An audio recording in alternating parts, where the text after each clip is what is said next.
Good day, everyone. We have lesson number 3 on polynomial functions, concentrating on the graphs and properties. Welcome again.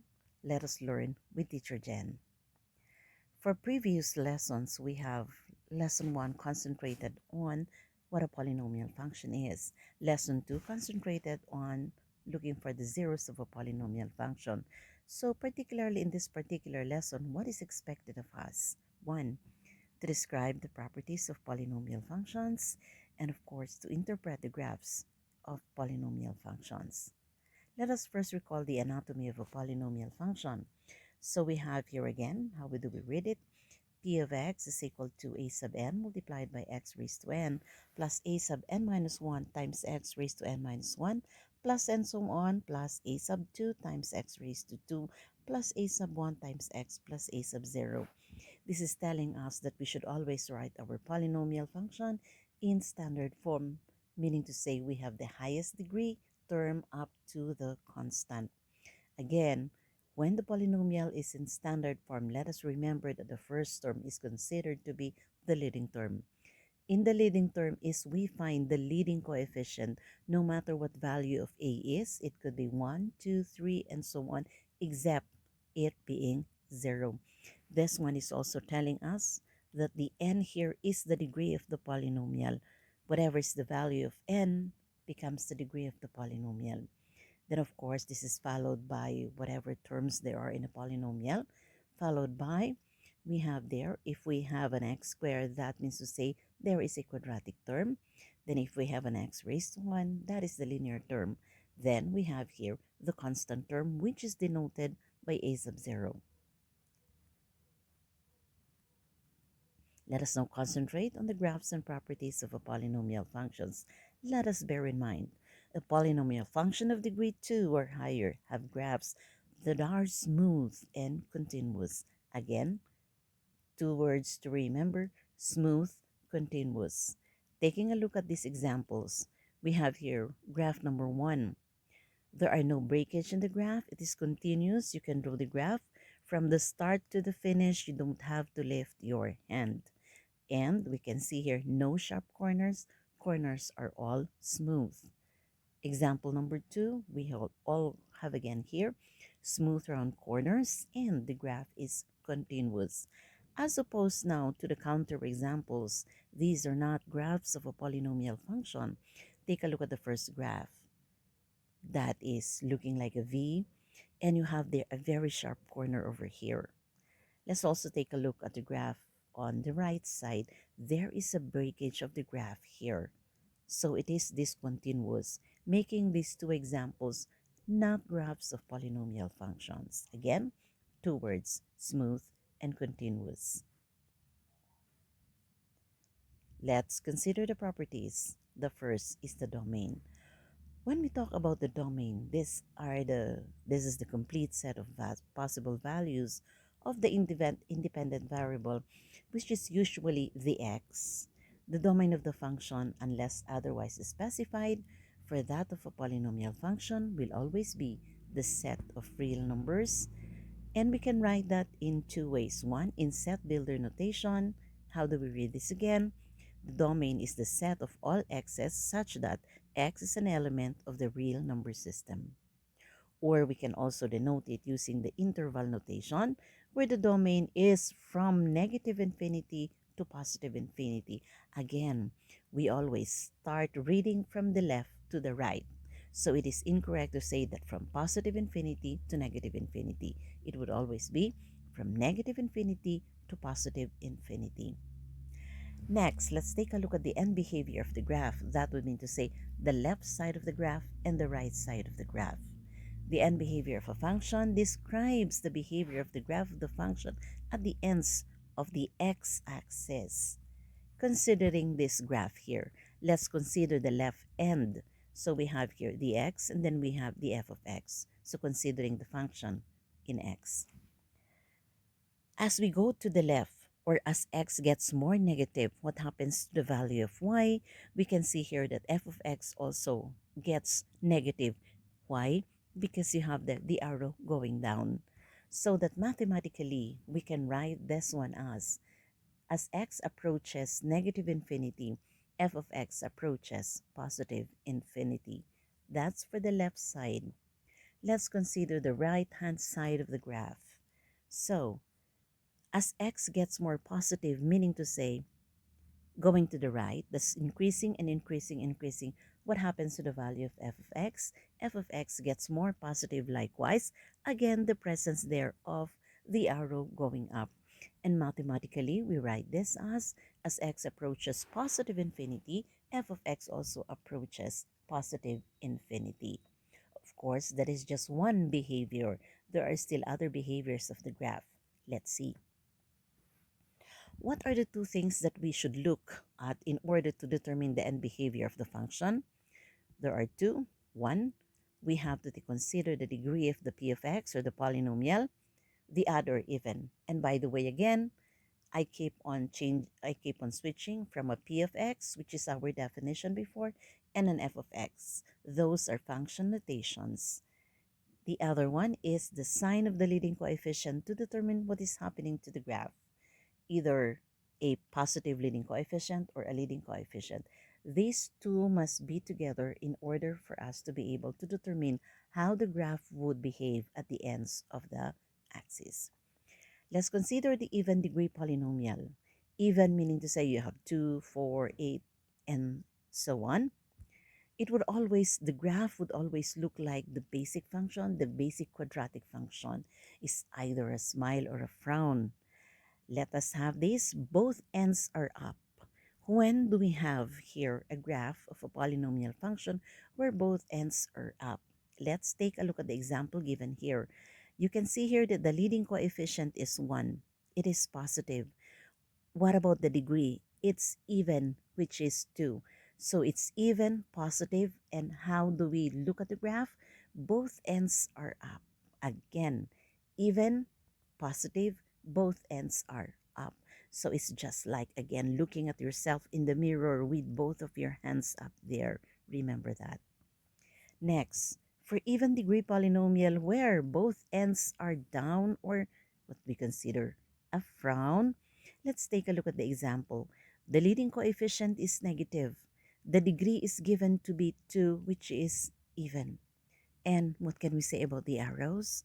The graph is pointing downwards. Again, imagine yourself doing a dance move where your hands are actually downwards. Okay?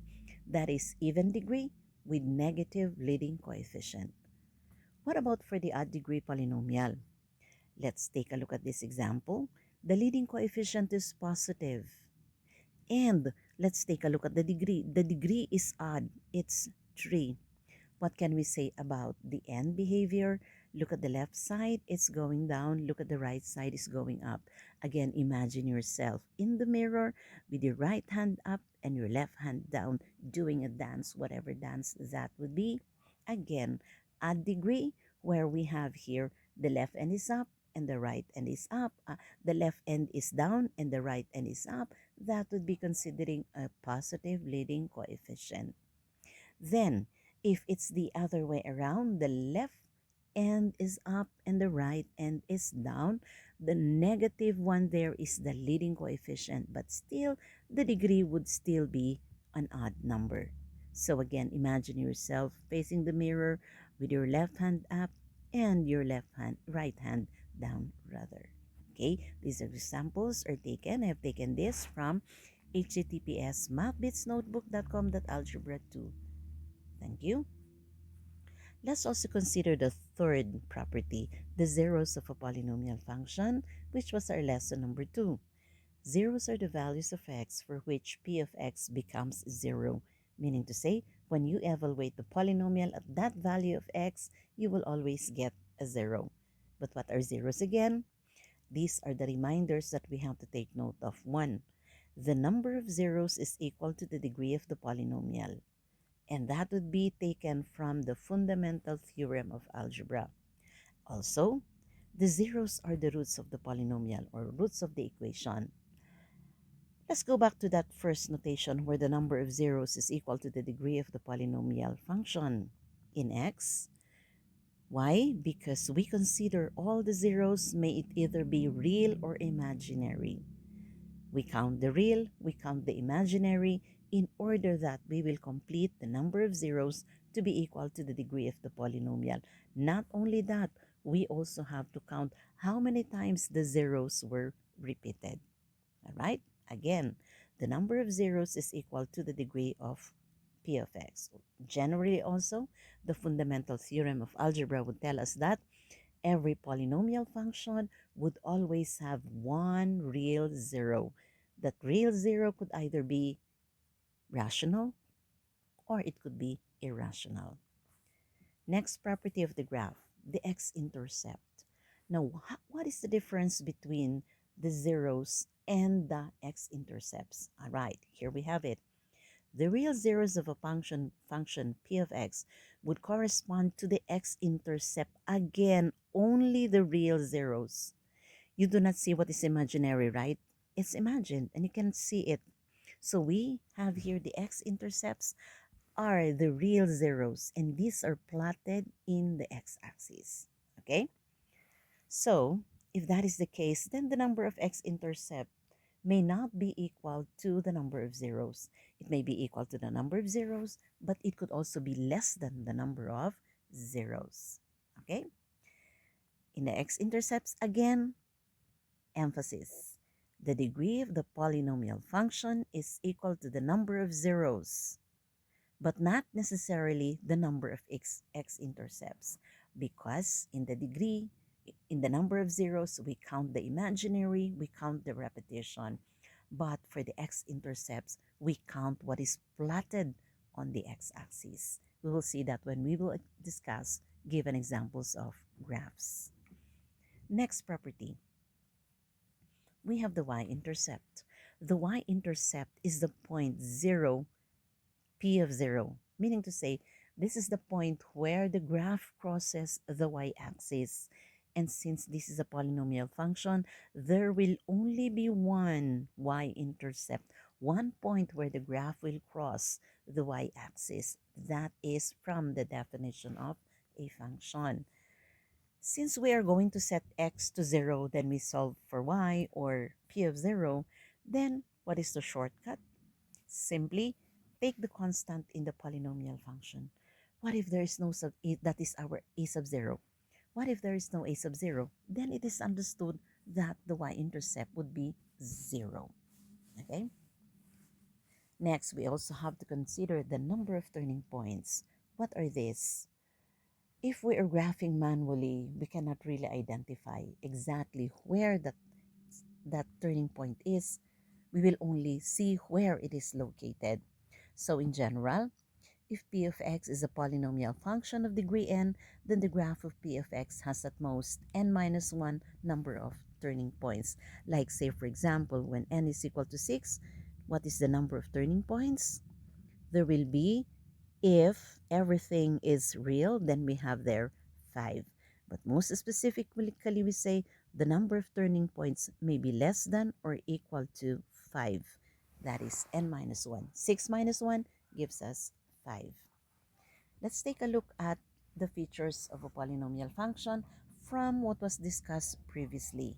Okay, let's go from in a clockwise motion rather. We discuss first, what is the y-intercept again? Well, we can consider it to be the point here where the graph crosses the y-axis.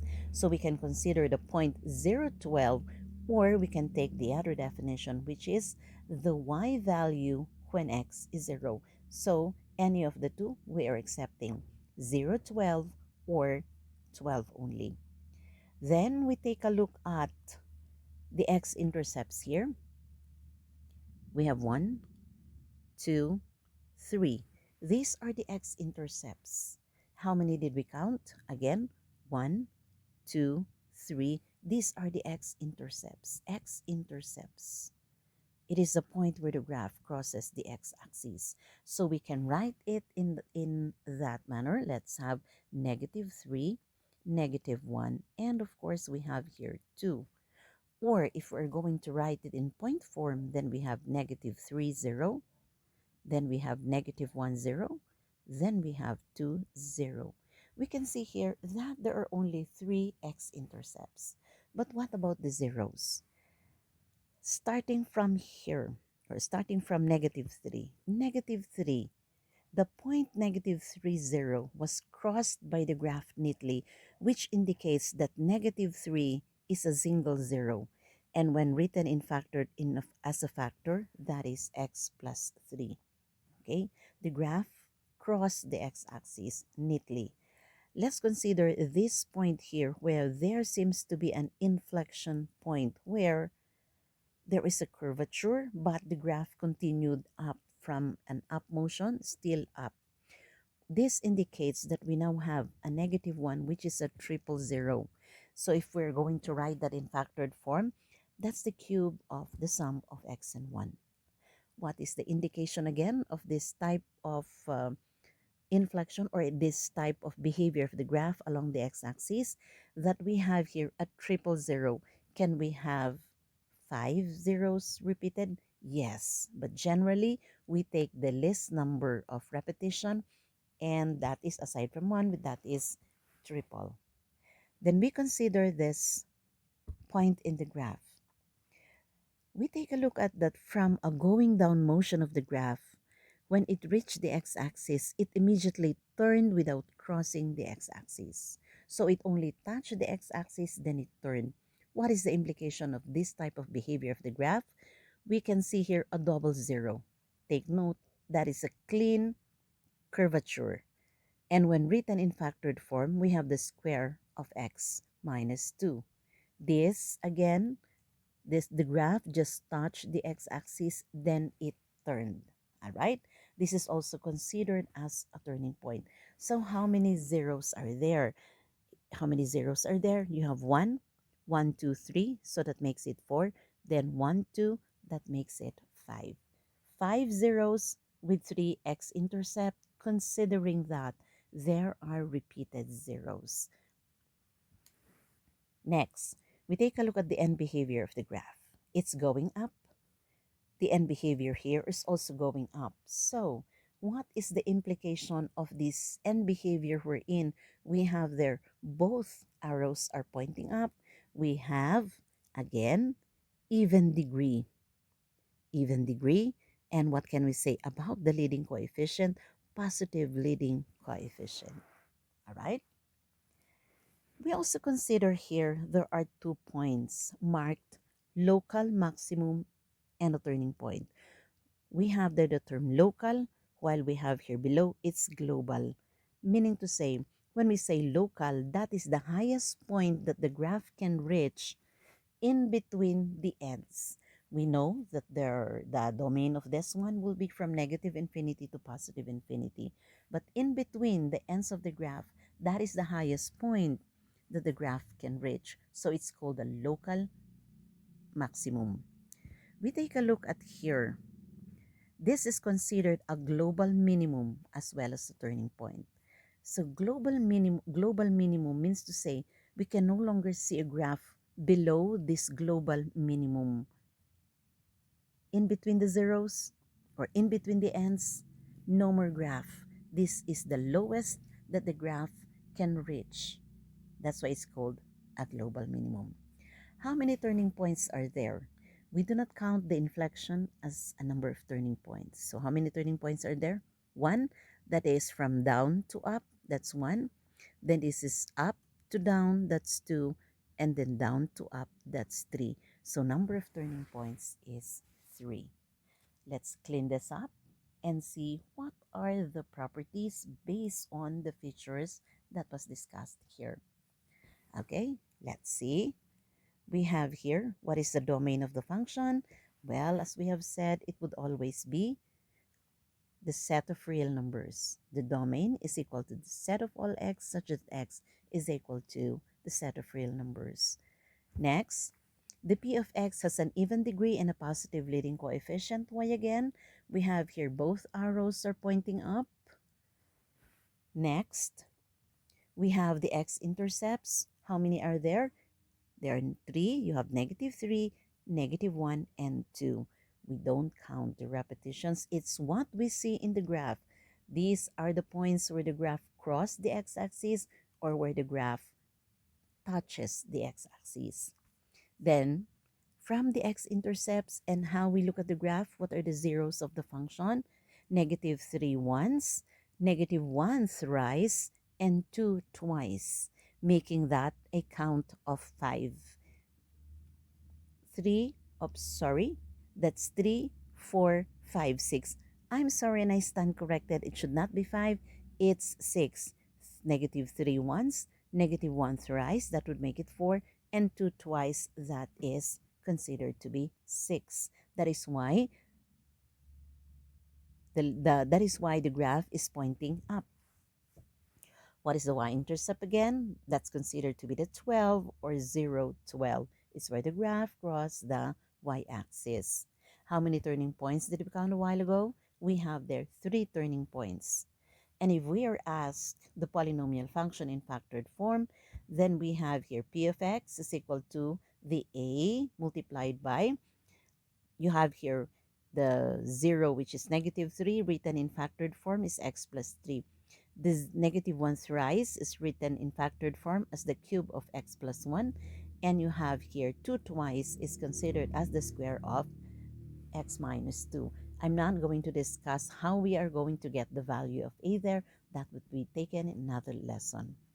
In the standard form, when we are going to operate on all those factors above, then we have here p of x is equal to a multiplied by x raised to 6 plus 2x raised to 5 minus 8x raised to 4 minus 14x cubed plus 11x squared plus 28x plus 12. Following the anatomy discussed a while ago, standard form, 6, 5, 4, 3, 2, 1, 0, complete polynomial. All right? Next, try this. Determine the properties and the equation of the polynomial function with the graph below. Let's do it together. First, let's consider what again is the domain of the function. We have the domain is the set of all x such that x is an element of real numbers. Considering also the x-intercepts, what are these? Okay, that point, this point, and we have here crossed, touched, touched. So what are the x-intercepts? What are the x-intercepts? We have here negative 5, negative 1, and 3. How many x-intercepts did we count? We have 3 x-intercepts. Why? Let us see the zeros. Okay, at this point, we have here at negative 5, it is an inflection. So we include the least multiplicity. We say negative 5 thrice. Then we consider negative 1. It is a clean curve and it's also a turning point. So we say twice. And then 3 is also, or 30 was also touched, not crossed. So how would we consider that? If you're going to compare now the point negative 1, 0, and at the point 3, 0, there is a difference. In negative 1, 0, it's a clean curve. In 3, 0, it seems to flatten a bit. So we consider that, let's consider that to be negative 3 4 times. Okay, negative 3 4 times. Why 4 times? Because this is 2 times and this behavior of the graph along 3 0 is a little bit different. It's a little bit flattened. So it's more than 2. Let's consider 4. So how many zeros are there? 3, 4, 5, 6, 7, 8, 9. So the least possible degree of the polynomial is 9. But we consider 7 could be. What is the y-intercept? This is where the graph crosses the y-axis. So we read it as 0, 10, or simply writing 10. So what is the degree of the polynomial, or what if we are going to describe? Then we consider here odd. Why is it odd? Because the left end goes down and the right end goes up separate. They are not going up or going down both. And what about the leading coefficient? That is a positive leading coefficient. How many turning points are there? We consider the up Then going down, that's 1. Down and up, that's 2. Up and down, that's 3. Down and up, that's 4. So number of turning points is 4, and we cannot exactly identify the exact point, but we can count. Now the possible equation, again, we have p of x. We just write it according to the zeros. Again, we just simply write here first a. Then we have here negative 5 thrice would mean to say you have x plus 5 raised to 3. Then you have negative 1 twice would mean to say x plus 1 raised to 2. Then negative 3 4 times, that would mean to say x plus 4 raised to 3. Oh, raised to 4. I'm sorry for that. Raised to 4. Okay? So that we now have 3, 4, 5, 9. The degree is 9. That is for this particular graph. Okay? Let's take a look at other exercises. Let's do this. Determine all the properties of the function and its equation. Okay? Where we are still not solving for a in here. Okay, what again is the domain of this particular function? Let's write it in the in the interval notation, that is from negative infinity to positive infinity. Another one. What else shall we consider? We have here the x-intercepts. What are the x-intercepts? In point form, you have negative 3, 0. This would be this point. Then this point here is, you have here 2, 0. Then the point here where we have 5, 0. Okay, so again, we have 3 zeros. Okay, I can't close that. It's already end, so please see to it that that should be closed. Next that we have to consider after the x-intercept, probably the zeros. So negative 3 is a clean cut, or it was crossed neatly. While in 2, it was simply touch. It's a clean curve. So it's also a turning point. So we say negative 2 twice. And then we have here 5 was neatly crossed by the graph again. So that is 5 once. So negative 3 once, negative 2 twice, and 5 once. How many? 5 once. So how many zeros are there? There are 4. All right. Let's take a look at the other behavior of the graph. Both ends are up. Okay? Both ends are up, indicating that we have an even degree.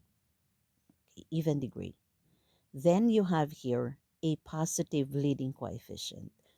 All right? Next that we have to consider is, what is the y-intercept? The y-intercept is where the graph crossed the y-axis. And we can see here that the graph crossed the y-axis at the point 0, negative 2. So we consider the y-intercept to be 0, negative 2, or simply the negative 2.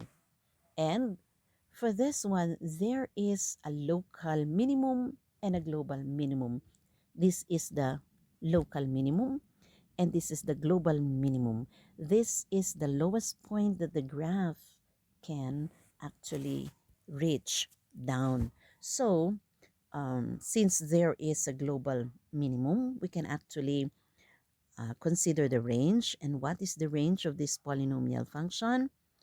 Okay, in set builder notation, we say the range is equal to the set of all y's, considering that that is y such that y is greater than or equal to negative 4. Negative 4 going up. It will never go down negative 4. And in set builder notation, we say it is including, so we have this symbol, it is including negative 4 to positive infinity because of the arrows there. All right, and what about for the possible equation? Again, we can say p of x is equal to a, we multiply that in factored form by the zeros. You have negative 3 zeros, so that is rewritten in factored form to be x plus 3. Negative 2 twice is an x plus 2 raised to 2, and you have 5 there is x minus 5. That is the possible function in factored form. All right. There is a specific a here, so that we will be having y-intercept of negative 2. As I said, that's for another discussion. Another, let's see. What about this one? What's the question? What are the zeros of the function? So what are the zeros? Okay, considering these points where the graph crossed the x-axis and whether we have their inflection or touched, we simply have -4, -1, and 3. Next, what is the least possible degree of f of x? You have there, since there are 3 complete zeros, then the least degree would be 3. What would be the leading coefficient sign? The leading coefficient would be positive, all right, because the left end goes down and the right end goes up. Another, which equation best fits the graph function? We have here, considering that we have here a left end going up and a right end going down, which would mean to say what? It's an odd degree. But the leading coefficient now decides it's an odd degree. The leading coefficient is negative, so this is a possibility. This is a possibility. This is a possibility. This is not a possibility. Okay? Next, if we will consider this one, that would mean to say the graph crossed the origin and it did not cross the origin. So this is wrong. This is also wrong. So any of the two. Let's consider this is, considering if this is 0, this is -1, then the 0 is -1. So how do we write that in factored form? It's x plus 1. Is it a repeated 0? The graph was simply touched the x-axis, so yes, it's a repeated 0, and this is the correct way. And then we have here 2 is neatly crossed, 0 is neatly crossed, telling us that we have the factored form x minus 2. So what is the answer? We have that answer. Continuing, we have here again Venn graph, and there is a question. Is the leading coefficient positive or negative? What will your answer be? Since we have here the left side is down and the right side is up, then of course the leading coefficient is positive. So it has to be positive. Okay? Write 5 true statements about this graph. Well, that is up to you already on how you are going to answer this question. Again, when we talk about writing 5 true statements about this graph, you have to consider the properties of the polynomial function as discussed in this particular video. I will leave this for you to as an exercise. If you want to know the answer, then feel free to write in the comment section below so that I can simply comment on it. Again, self-checking. Describe the graphs of the polynomial functions. Can you do it? Interpreting graphs of the polynomial functions. Can you do it? If you still have doubts with regards to this, you can always go back and rewatch the video. Again, thank you for being here with me. This is Teacher Jen, PB. Again, if this somehow helped you in your coming examinations or in your examinations, don't forget to subscribe. Goodbye. Thank you. See you in the next video.